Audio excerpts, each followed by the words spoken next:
오늘 본문 말씀은 예수님께서 십자가를 지고 골고다로 향하셔서 십자가에 못 박히시는 장면을 묘사하고 있습니다. 그런데 오늘 이제 본문 32절 말씀에 보면 구레네 사람 시몬이 이렇게 등장을 합니다. 그 당시에는 이제 로마 병정들이 아무나 이렇게 그 십자가 형벌을 지고 가는 죄수를 대신해서 십자가를 지게 할 수 있는 그런 합법적인 권한이 있었습니다. 십자가의 형벌을 받기 전에 이제 채찍질도 당하고 이제 고문을 당하기 때문에 체력이 많이 소진하기 때문에 이제 그 무거운 십자가를 직접 짊어지고 갈 수가 없었습니다.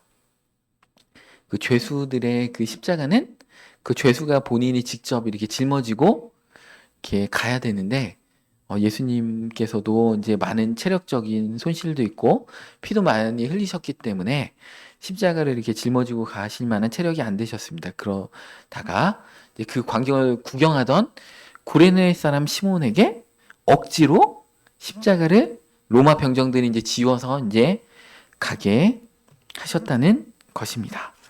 이 구레네 사람 시몬은 처음에는 강제로 예수님의 십자가를 지게 되었지만 이는 단순히 우연이 아니라 하나님의 섭리 가운데 이뤄진 일입니다. 시몬의 어떤 그 모습들을 보면서 우리도 예수님과 함께 이 십자가를 같이 짊어져야 될 것들을 우리가 알 수도 있습니다. 그래서 우리가 짊어져야 되는 그 십자가, 예수님께서도 그 제자들에게 평소에 그렇게 강조하셨잖아요. 너희도 자기를 부인하고 날마다 제 십자가를 지고 나를 쫓아라. 그러니까 누구나 우리가 짊어져야 될 그 십자가의 길이 누구나 있다라는 것입니다. 그런데 오늘 본문 말씀에 보면 이 구레네 사람 시몬은 억지로 그 십자가를 지었다. 근데 억지로라도 십자가를 짓는 것은, 지고 이렇게 주님을 따라가는 것은 참 이렇게 행복한 축복의 길입니다. 십자가는 단순한 부담이 아니고 주님과 함께 걷고 있는 것이고 은혜와 축복의 순간이라는 것입니다. 이러한 순간조차도 하나님의 주권과 섭리 가운데 있습니다. 이 세상에는 우리의 믿는 자들, 특히 믿는 자들의 삶 가운데는 결코 우연이라는 게 있을 수가 없습니다. 그래서 이 구레네 사람 시몬도 주님과 함께 그 십자가의 길을 걸으며 예수님의 그 놀라우신 그 십자가의 구원의 역사에 영광스럽게 구레네 사람 시몬이 동참하게 됐습니다. 예수님의 그 십자가, 온 인류를 구원하는 그 십자가에 억지로라도 지었지만 거기에 동참하게 됐습니다. 그래서 우리도 억지로라도 주님의 사명을 감당하면 우리를 통해서 주님의 그 구원의 역사가 그죠? 같이 일어나는 거죠. 우리가 교회를 통해서 복음을 전하고 교회를 안 다니는 사람들 예수님을 믿어서 그 가족이 천국에 가게 되는, 구원받게 되는 놀라운 일들 가운데 우리가 동참하고 있기 때문에 억지로라도 그 십자가를 짊어진다는 것은 너무나 놀라운 예수님과 함께 동역하는 그 일이라는 것입니다. 그래서 교회에서 이제 어떤 일들에 대해서 동참해 주십시오라고 이렇게 권면할 때 아멘하고 이렇게 순종하고 때로는 하기 싫어도 억지로 한다는 것도 얼마나 큰 축복인지 모릅니다. 그래서 우리도 주님과 함께 그 길을 걸으며 주님의 그 구원의 역사에 우리도 동참하게 되었습니다. 우리는 때로는 주님께서 우리에게 맡기신 그 짐이 무겁고 힘들 때도 있습니다. 그 짐은 그런데 단순한 그 부담감이 아니고 고통이 아니고 주님과 함께 그 고난의 길을 걷는 축복의 순간임을 우리는 깨달아야 된다는 것입니다. 우리가 그 십자가를 지는 그 의미를 온전히 깨달을 때 우리가 주님과 더 깊이 동행하게 되고 주님의 그 크신 은혜를 정말 절감하며 누리게 됩니다. 하나님께서는 우리 각자에게 맡기신 그 십자가의 길이 있습니다. 그것은 우리의 가정이나 직장이나 교회나 아니면 개인적인 고난일 수도 있습니다. 때로는 그 짐이 무겁게 느껴질 때도 많지만 그 짐 가운데, 그 십자가 가운데 주님의 놀라우신 기쁘신 뜻이 있다는 것을 우리는 믿어야 합니다. 십자가는 단순히 고통과 희생만을 의미하는 단어는 아닙니다. 그것은 부활과 영광으로 이어지는 길입니다. 이 구레네 사람 시몬이 억지로 그 십자가를 짊어진 후에 그의 삶이 놀랍게 변화됐습니다. 그의 이제 그 마가복음 15장 21절 한번 볼게요.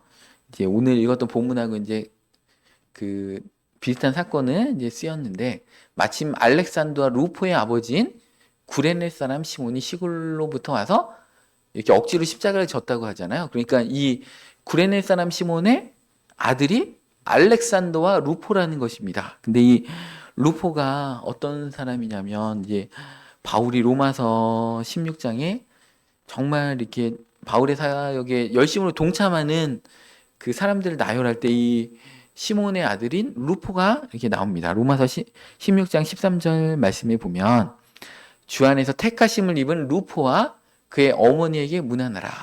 그의 어머니는 곧 내 어머니니라.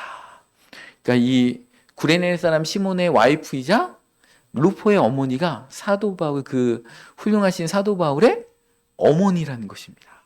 사도 바울이 어머니로 섬기고 따를 정도로 이 가문이 믿음의 명문 가문이 됐다는 것입니다.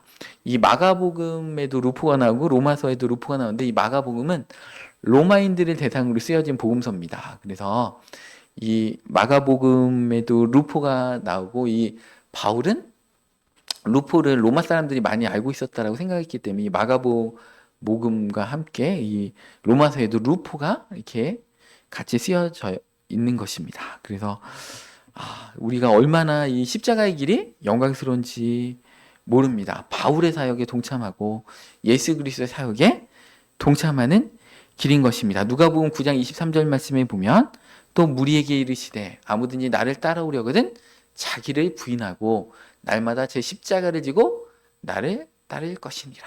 그러니까 예수님을 따라가는 길은 첫 번째로 자기를 부인하는 길이고, 두 번째로는 날마다 제 십자가를 지고 주님을 따라가는 길이라는 것입니다. 첫 번째로는 자기를 부인하라 이렇게 말씀하셨죠. 단순히 자기가 좋아하는 것이나 물질적인 욕망을 절제하라는 뜻이 아니고, 우리의 자아와 죄된 본성과 자기 중심적인 욕망을 내려놓고 하나님의 뜻에 온전히 순종할 것을 말씀하시는 것이 자기 부인의 삶입니다. 그래서 갈라디아서 2장 20절에 사도 바울이 이렇게 말씀하고 계십니다. 내가 그리스도와 함께 십자가에 못 박혔나니 그런즉 이제 내가 사는 것이 아니고 오직 내 안에 그리스도께서 사시는 것이라. 이제 내가 육체 가운데 사는 것은 나를 사랑하사 나를 위하여 자기 자신을 버리신 하나님의 아들을 믿는 믿음 안에서 사는 것이에요. 그러니까 우리가 십자가에 예수님과 함께 같이 못 박혔다는 거예요. 그러니까 우리의 자아는 이미 죽었다는 것입니다. 그래서 우리 안에서 내 스타일과 내 성격과 내 분노와 이런 게 나오면 안 되고, 예수 그리스도가 우리 가운데 나와야 돼요. 예수님의 말이 나와야 되고, 우리의 마음 가운데 예수님이 함께 살고 계시잖아요. 예수님이 우리가 동행하고 계시잖아요. 그러니까 우리가 말을 던지면 예수님의 말이 나오고 예수님의 표정과 예수님의 향기가 나야 됩니다. 우리는 예수님 세례를 받았다는 게 뭐예요? 예수님과 함께 장사되었다는 것이죠. 그리고 예수님과 함께 부활할 것이라는 게 그게 세례입니다.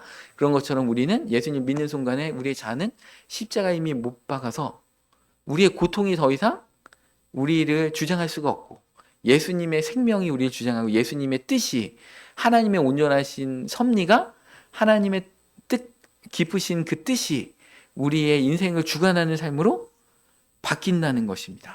그래서 고통 가운데 한숨 쉬는 삶이 아니고 고통의 그 깊은 하나님의 의미들을 우리는 깨닫는 자라는 것입니다. 그래서 자기 부인은 바로 우리 이런 영적인 변화가 우리 삶이 더 이상 우리 자신의 것이 아니고 예수께 온전히 속해서 전환되고 변화되었다는 것을 이렇게 인정하면서 사는 것입니다. 우리의 욕망과 우리의 계획을 다 내려놓고 하나님의 뜻을 따라 사는 삶으로 바뀌었다는 것이죠. 한 번뿐인 이 인생을 우리의 헛된 욕망과 헛된 계획 가운데 살지 않고 정말 값진 하나님의 온전하신 뜻 가운데 온 인생을 바쳤을 때 천국에서 영원토록 멸류관 상급 가운데 우리가 누리게 될 것입니다. 우리가 신앙생활을 하는 것은 축복을 받기 위함이 아니고 하나님 아버지의 온전하신 뜻 가운데 거룩하게 살기 위해서입니다. 그러니까 예수님 믿어서 축복받아야지 하는 생각을 버리시기 바랍니다. 물론 축복도 주시는데 그것을 위해서 우리가 신앙생활하는 게 아니고 때로는 축복 안 받고 우리 삶이 고난의 연속이라고 하더라도 하나님의 뜻 가운데 행하는 그 기쁨, 하나님과 동행하는 그 기쁨, 하나님의 자녀로서 거룩하게 하나님의 뜻대로 살아가는 그 기쁨을 누리는 것이 진정한 신앙생활의 목적인 것이지 세상 사람처럼 똑같이 출세하고 입신양명하고 잘 먹고 잘 사는 삶이 우리 믿는 자의 삶의 최고의 목적이 되면은 정말 안타까운 것이죠. 하나뿐인 인생을 정말 값지게 정말 존귀한 목표를 위해서 드릴 수 있어야 된다는 것입니다. 그래서 날마다 십자가를 지라는 것은 지속적으로 예수님의 길을 선택하고 그분의 뜻을 따라가는 것이죠. 어제까지 잘 살아가다 오늘 뒤로 후퇴하는 자가 아니고 날마다 그분의 길을 묵묵하게 걸어가는 자가 예수님의 제자라는 것입니다. 골로새서 1장 24절 말씀에 보면 이렇게 얘기합니다. 바울이 나는 이제 너희를 위하여 받는 괴로움을 기뻐하고, 그러니까 그 십자가의 길을 또 사명의 길을 가다 보니까 때로는 괴로움을 받아요. 이 골로새 교인들을 위해서 괴로움을 받게 되는데 그 괴로움 때문에 나는 기쁘다는 거 오히려. 왜냐하면 나는 괴롭지만 정말 나를 통해서 이 골로새 교인들의 믿음이 자라나고 그들이 천국에 가게 되고 하나님의 뜻이 이루어지기 때문에 나는 내 삶이 조금 고통받아도 나는 기쁘다. 이 정도의 단계까지 우리 말씀과 삶의 교인 모든 성도님들의 신앙의 레벨이 여기까지 올라가면 얼마나 좋을까요? 근데 우리는 참 어렵죠. 이 단계까지 가기가. 바울이 간 단계인데 우리가 저 단계까지 가면 너무 좋겠다 이런 생각이 듭니다. 우리가 아무리 괴로워도 우리 교회 성도님들의 믿음이 자라나고 우리 주일학교 아이들이 막 예수님을 기도하고 이런 모습들을 보면서 내 삶은 좀 고단하고 막 주일학교 섬기다 교회 봉사하다가 조금 고되고 지치고 때로는 교회를 위해서 헌금하다 보니까 내 생활비도 조금 부족하고 이래도 나는 이게 기쁘다. 왜냐하면 거기에 내가 하나님 나라에 동참하고 있기 때문에, 그리고 그리스도의 남은 고난을 그의 몸된 교회를 위해 내 육체에 채운다. 내가 그 고난을 나를 통해 채워간다라는 것입니다. 이 그리스도의 남은 고난은 사실 없죠. 예수님께서 십자가에 다 이루셨지만 그 이루신 그 고난이 우리의 삶을 통해서 전도되어지고 우리 교회 가운데 부흥이 이루어지게 하기 위해서 우리가 때로는 그 고난의 과정들을 우리가 자원해서든지 아니면 억지로든지 우리가 감당하는 것입니다. 그래서 이 고난의 헌신의 과정이 없으면 그 하나님 나라는 이루어지지 않습니다. 우리 자녀들을 위해서 부모님이 그 가난하신 가운데도 부모님께서 참으시고 우리 어떡하니 우리 자녀들 그냥 공부 잘해서 우리 부모보다는 더 낫고 행복한 삶을 살기 위해서 부모님들의 그 헌신과 노력과 사랑이 있었기 때문에 자녀들이 사회에서 번듯하게 생활할 수 있는 것처럼 우리가 먼저 믿는 우리들이 그리스도의 남은 고난들을 우리의 육체를 위해 채우는 과정들이 없으면 이 땅 가운데 복음 전파는 없고 교회의 부흥도 없고 한국교회 회복도 없고 한국의 회복도 없는 것입니다. 그러니까 예수님이 걸어가셨던 그 길도 우리는 동일하게 걸어간다는 것입니다. 그래서 이 고난에 참여하도록 우리는 부름을 받았다는 것이죠. 그럼 고린도후서 1장 5절에 보면 이렇게 나옵니다. 그리스도의 고난이 우리에게 넘친 것 같이 우리가 받는 위로도 그리스도로 말미암아 넘치는 도다. 그리스도의 고난이 예수님이 가셨던 그 고난이 우리에게도 있다라는 것이죠. 근데 바울은 얼마나 그 십자가를 자원해서 갔으면 그 고난이 그리스도의 고난이 우리에게 넘쳤대요. 얼마나 충만했으면 막 이렇게 그냥 이렇게 조금 찬 게 아니고 이 잔에 막 넘친 것처럼 그리스도의 고난이 넘쳤다는 것입니다. 그렇지만 그 고난이 넘칠 때 우리가 받는 위로도 그리스도로 말미암아 넘치는도다. 주님께서 그 보람과 기쁨과 영광과 그 위로도 넘치게 주신다는 것입니다. 로마서 8장 17절 말씀에도 하나님의 자녀이면 또한 상속자 곧 하나님의 상속자요 그리스도와 함께 하는 상속자니 우리가 그와 함께 영광을 받기 위하여 고난도 함께 받아야 할 것이니라. 우리가 하나님의 그 길을 영광의 길을 가서 나중에 천국에 갈 때는 놀라운 영광 가운데 여러분들 왕의 권세를 받을 거예요. 여러분들 왕관 쓰고 가면서 이 그리스도의 고난을 받은 자들은요, 천국에서 상급이 다릅니다. 여러분들 조선시대 왕도 얼마나 영광스럽습니까?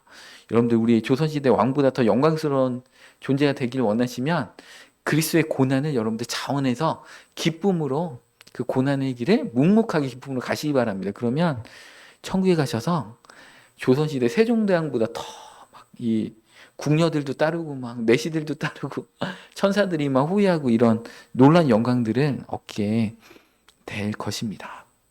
계시록에도 순교자의 반열에 있는 자들이 그리스도와 더불어 왕과 같이 다스릴 것이다 이렇게 예언하고 있습니다. 그런 것처럼 우리는 그 길을 그 하나님의 상속자의 그 길을 가기 때문에 그 영광을 받기 위하여 고난도 함께 받는 것들을 이상하게 여기지 않아야 됩니다. 근데 우리가 그 고난을 회피할 수도 있겠죠.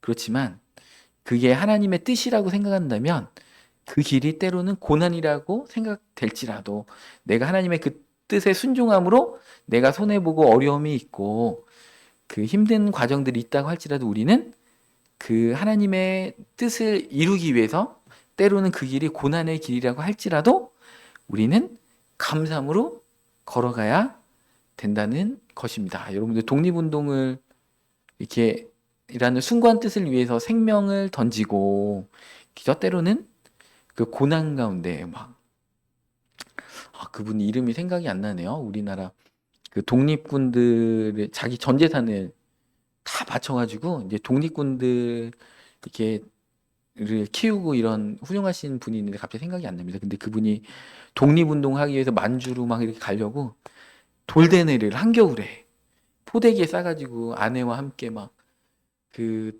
이렇게 만주로 이렇게 가가지고 그 온 재산을 다 바쳐서 양반이고 떵떵거리면서 살 수도 있었는데 독립군 자금을 댔습니다. 그리고 이제 그러다가 독립 자금이 떨어지니까 그 사모님이 이제 그 다시 서울로 이렇게 오셔가지고 삭바느질을 해가지고 독립 자금을 마련해가지고 만주를 이렇게 보냈습니다.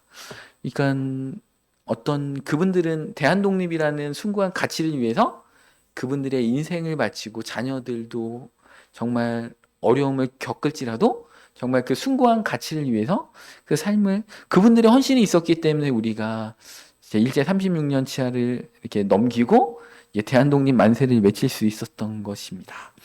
그래서 이런 그 과정들은 고난의 과정들 때로는 근데 이건 선택의 문제예요. 왜 내 삶이 고난이라고 그래서 십자가를 난 안 져야지. 그러고서 그냥 안 져도 됩니다.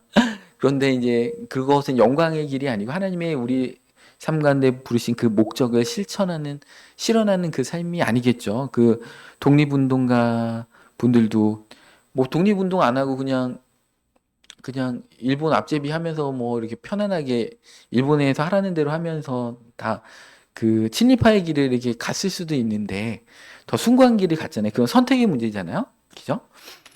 하나님이 우리의 선택을 존중해 주셔서 우리가 친일파처럼 마귀에 속하고 세상에 속한 길을 편하게 가는 길을 선택할지라도 하나님은 그 삶을 내버려 두시겠죠. 방치하시겠죠. 근데 그것은 그렇다고 할지라도 그게 고생 끝 행복 시작이다. 이제 내 마음대로 살면서 그냥 먹고 마시고 즐기고 살아야지. 그런 길이 결코 행복하고 축복되고 은혜로운 길은 아니라는 것입니다. 바울이 언급한 남은 고난은 예수님의 속죄 사역을 우리가 이루어야 된다는 게 아니고 그 속죄 사역은 십자가에서 다 100% 이루셨지만 교회가 세상에 복음을 전파하면서 겪게 되는 어려움과 박해를 의미합니다. 그래서 우리도 온 세상에 이 복음이 전해질 수 있도록 또 이게 믿음이 연약한 분들의 믿음이 올라올 수 있도록 우리가 그런 어떤 과정 가운데 서 있으면서 성도님들의 헌신과 희생이 필요한 것입니다. 그래서 이 바울은 골로새서 1장 24절에 내 고난을 기뻐한다라고 얘기할 수 있었던 것입니다. 우리는 그리스도의 몸된 교회를 위해서 얼마나 우리를 희생하고 헌신하고 있습니까? 그 고난 속에서도 하나님 나라의 영광과 이 복음이 확장되는 것을 바라보면서 기뻐하고 계십니까? 하나님의 구원 계획에 적극적으로 참여하면서 그분의 뜻을 이루는 삶을 우리는 살아가야 됩니다. 그러한 삶 속에서 우리는 주님께 더욱더 가까워지고 그의 영광에 참여하게 될 것입니다. 오늘 본문 말씀 34절에 보면 예수님께서는 쓸개탄 포도주를 이제 로마 이제 병정들이 주는데 예수님이 안 마셨습니다. 이 쓸개탄 포도주는 이게 마가복음에 보면 이게 이제 그 모략을 탄 포도주다 이렇게 나옵니다. 이게 마취제입니다. 그러니까 십자가의 고통이 워낙 고통스럽기 때문에 마취를 시켜서 이제 좀 그 고통을 감해주는 그 역할들을 하는 그 포도주를 이렇게 그 당시에 십자가 형벌을 짓는 죄인들한테 이렇게 병정들이 이렇게 그 포도주를 나눠줬습니다. 그렇지만 예수님은 그 고통을 덜어주는 약물을 마다하시고 고난을 온전히 받아들이셨습니다. 하나님의 뜻을 완전히 이루시기 위해서 그 모든 고통을 기꺼이 감당하신 것입니다. 우리는 종종 고난을 피하고 싶어 하지만 주님께서는 그 고난 속에서 주님의 뜻을 따르라고 말씀하고 계십니다. 그래서 하나님의 뜻을 이루기 위해서 예수님께서 쓸개탄 포도주를 마시지 않으신 것처럼 우리도 그 모든 아픔과 고통을 기꺼이 받아들일 각오를 할 필요도 있습니다. 때로는. 항상 그런 건 아닙니다. 제가 십자가 얘기한다고 우리 예수님 믿는 사람은 다 죽을 때까지 십자가만 짓느냐 그런 거 아닙니다. 때로는 그렇다는 말씀입니다. 예수님의 이 선택, 고난을 회피하지 않고 하나님의 뜻을 따르기 위해서 순종의 그 본을 보이셨던 것처럼 우리도 예수님께서 이제 십자가 지시기 전에 겟세마네에서 내 원대로 마시옵고 아버지의 원대로 하시옵소서라고 이렇게 절대적으로 하나님 앞에 순종하신 것처럼 우리의 삶 가운데도 감당하기 어려운 길이 때로는 있을 수 있어요. 그렇지만 예수님께서 걸어가신 그 순종의 본을 따라서 우리의 삶이 때로는 고난과 희생으로 가득 차 있을지라도 기꺼이 걸어가야 되는 것입니다. 순종은 단순히 말로 하는 게 아니고 우리의 삶으로 철저하게 이루어 가야 하는 것입니다. 우리는 종종 편안함과 안락함 속에서 신앙생활 하기를 원하지만 진정한 헌신은 때로는 우리의 시간과 노력과 심지어 우리의 건강까지도 바칠 것을 하나님이 요구할 때도 있으십니다. 예수님의 이 온전한 헌신을 바라보면서 우리도 그의 길을 가야 됩니다. 오늘 본문 말씀 35절에 보면 이 로마 군병들은 예수님의 옷을 제비 뽑아서 가졌죠. 그 당시에 이제 그 로마 그 군병들에 대한 어떤 보상의 차원에서 죄수들의 옷, 그 당시 옷은 겉옷은 되게 비쌌거든요. 그러니까 보통 옷 한두 벌밖에 없습니다. 그래서 이 옷이 엄청 두껍고 또 이불도 되고 막 그래서 이 겉옷이 엄청 비쌌기 때문에 이 제비 뽑아서 이제 로마 병정들이 그 옷을 이제 나눠 가졌습니다. 이것은 이제 예수님께서 우리를 위해서 십자가를 지시고 우리에게 의로운 옷을 죄인의 옷이 아니고 의로운 옷을 나눠주셨다는 것을 상징하기도 하지만 반면에 이 로마 병정들은 십자가 위에 달리신 예수님은 바라보지 못하고 예수님의 그 고난과 구원의 사역에는 무관심하고 그들의 관심은 오직 세상적인 그 물질에만 관심이 있었습니다. 우리 현대인들의 신앙의 삶이 하나님이 주시는 그 축복에만 우리가 관심이 있지 않은가 돌이켜봐야 됩니다. 십자가에 달리신 예수님께는 집중하지 않고 예수님이 십자가에 달리심을 우리에게 나눠주신 그 옷에만 그 세속적인 그 축복에만 우리의 관심이 있다면 우리 신앙이 수준이 조금 낮은 신앙인이 될 것입니다. 그래서 십자가를 바라보지 못하고 우리의 건강과 재물과 성공과 같은 그런 얄팍한 것들에만 우리의 초점이 맞춰져 있다면 우리는 십자가의 진정한 의미를 놓치고 있는 것이 될 것입니다. 군병들이 예수님의 옷에만 몰두했던 것처럼 오늘날의 많은 신앙인들은 십자가의 구원보다는 세속적인 축복에만 관심이 많습니다. 그래서 십자가는 단순히 뭐 우리의 문제 해결을 위한 거거나 세속적인 축복을 위한 도구가 아니고 죄인을 향하신 하나님의 온전하신 사랑의 절정입니다. 희생의 절정인 것입니다. 우리를 구원하시기 위한 하나님의 완전하신 계획인 것입니다.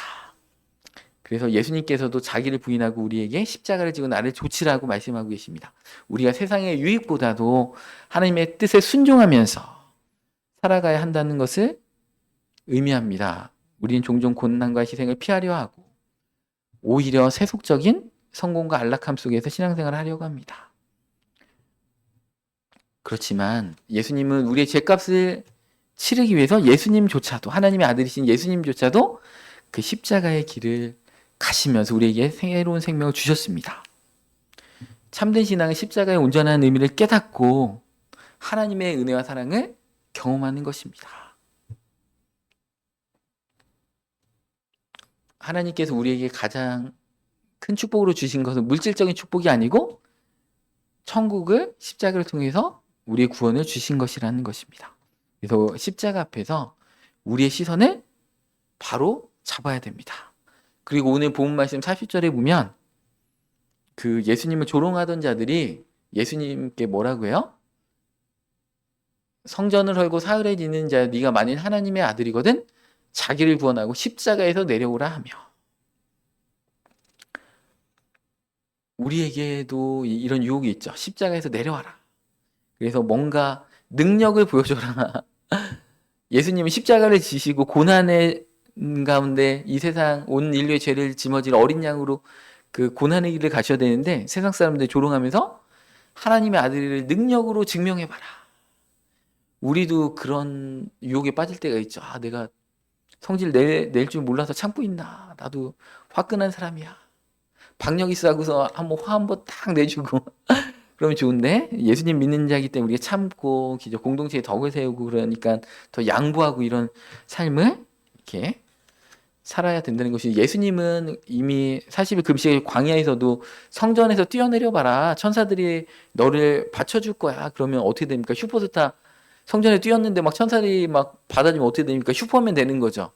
그게 우리들이 흔히 빠지기 쉬운 유혹이라는 것이, 우리의 능력과 잘난 척을 한번 딱 보여주면서, 그리고 목회자들도 막 십자가의 길을 가지 않고 그죠?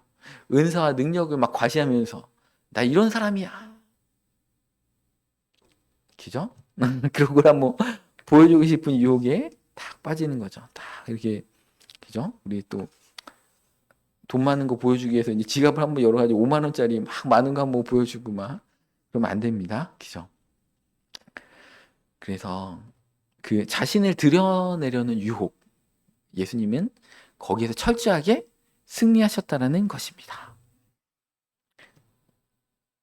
우리는 우리의 능력을 좇지 않고 하나님의 뜻을 쫓을 때 하나님의 능력이 우리와 함께하는 것입니다. 우리가 뭔가 화려하고 능력적인 것, 십자가에 내려가자 한번 너희들 한번 그 내가 하나님의 아들인데 내 능력 못 행할 줄 알아 하면서 딱 십자가에 내려가지고 막 부활 거기서 바로 그냥 뭐 다 뽑으시고 막 기죠. 그런 다음에 거기 막 번개 내려가지고 거기 있는 사람들이 막 다 멸하시면 기죠. 십자가의 구원이 안 이루어졌겠죠. 우리가 성질대로 막 다 한번 뒤집어 엎어버리면 어떻게 됩니까?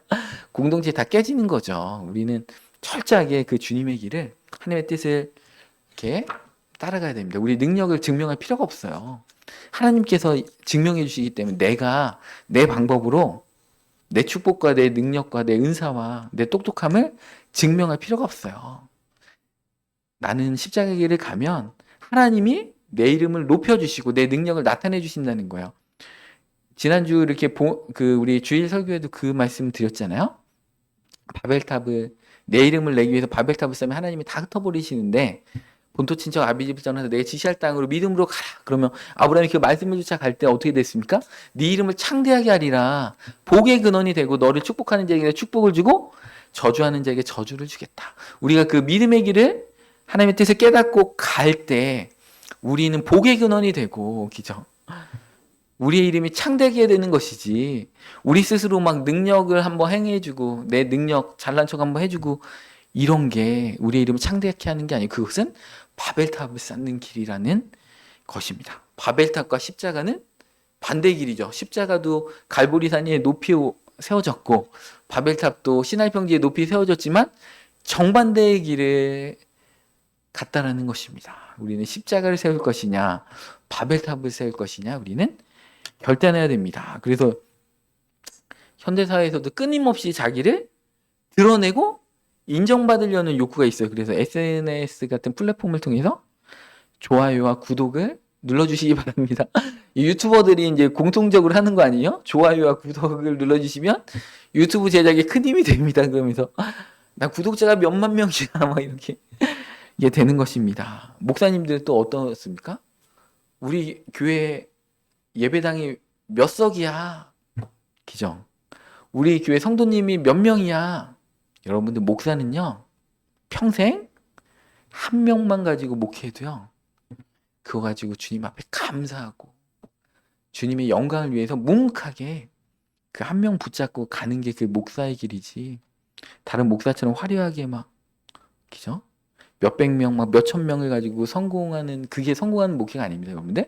목사의 길은요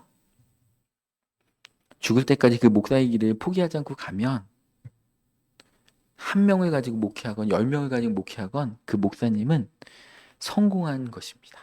왜냐하면 그분은 고난의 길을 십자가의 길을 갔기 때문에 그렇습니다. 제가 어제 이제 다른 신학생들과 이제 목사님들하고 그 이렇게 어느 강사 목사님의 친구 목사님 얘기를 들었습니다. 근데 그 강사 목사님의 친구 목사님이 서울에서 목회를 했는데 되게 잘 됐대요. 너무 잘 되니까 이분이 이제 오후 예배만 딱 끝나면은 차를 몰고 목포로 막 갈치를 잡으러 가셨답니다. 갈치를 얼마나 잘 잡으시냐면 낚시로 잡는데 막 그 주일날 저녁에 막 1, 200마리를 잡았대요.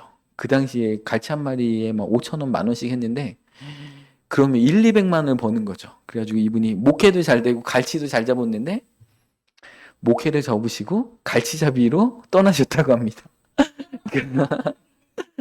그 얘기 듣고 너무 웃겼는데 그분이 성공한 목회자일까? 하나님 원하시는 길일까요?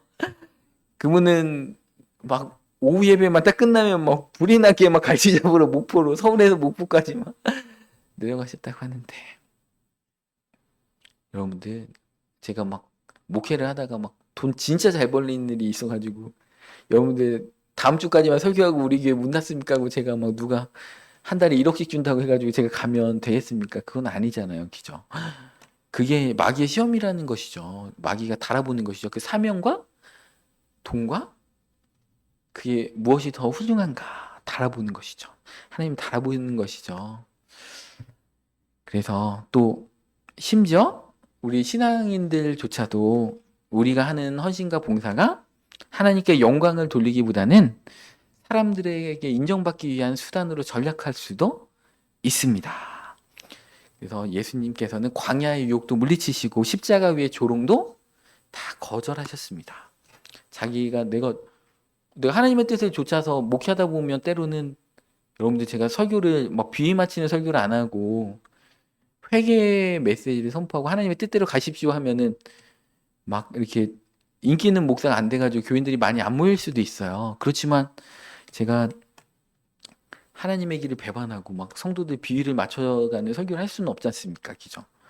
때로는 막 그 설교가 좀 부딪혀가지고 기분 나쁘다고 교회를 떠나는 분이 있다고 하더라도 저는 하나님이 주신 감동 가운데 설교를 할 수밖에 없는 거잖아요. 그죠?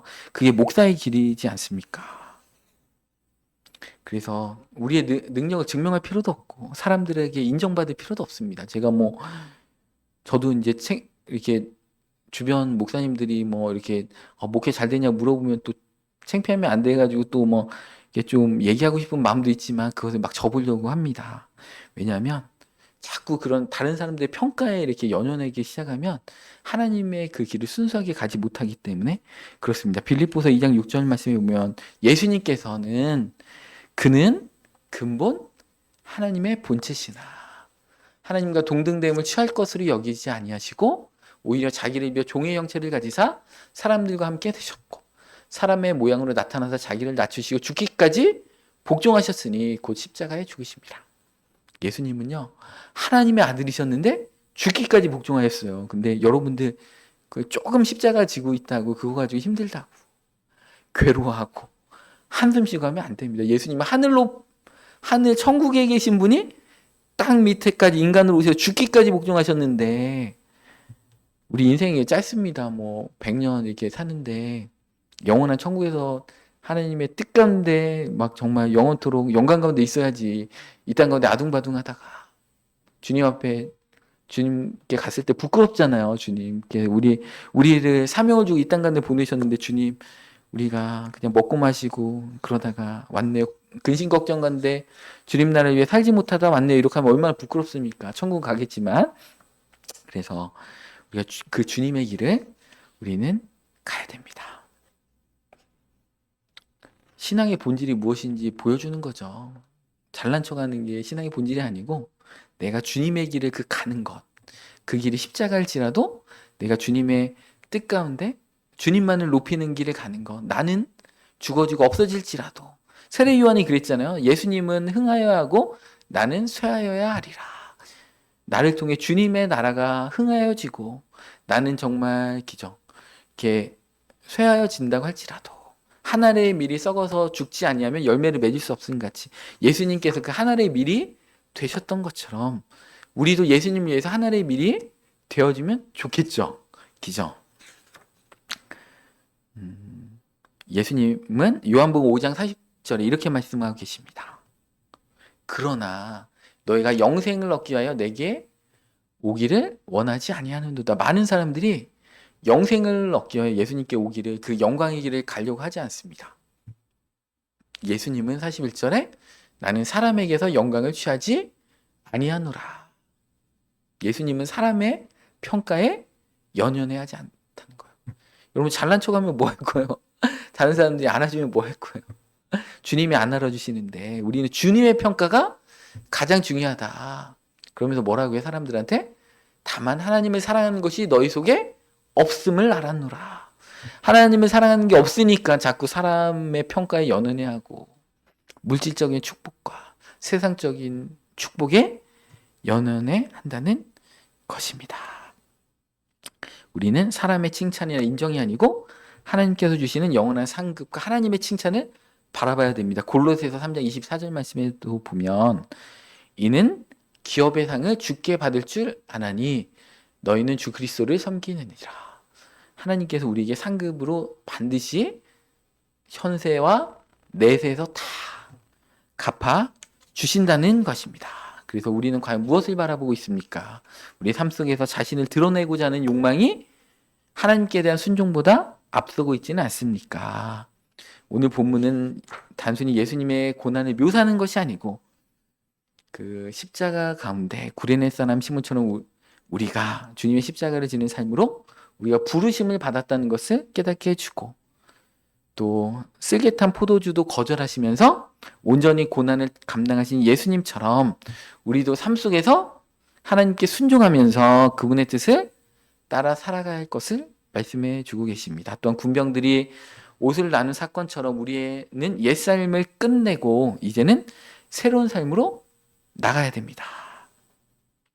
이 말씀을 통해서 우리가 받은 주님의 은혜를 깊이 묵상하고 세상의 영광이 아닌 십자가의 길을 기꺼이 따르는 믿음의 삶, 축복된 삶, 영광스러운 삶으로 모든 성도님들이 들어가시기를 이 시간 축복합니다. 우리 성령이여 임하소서 우리 찬양 드리시고 자유롭게 기도하고 들어가시면 되겠습니다.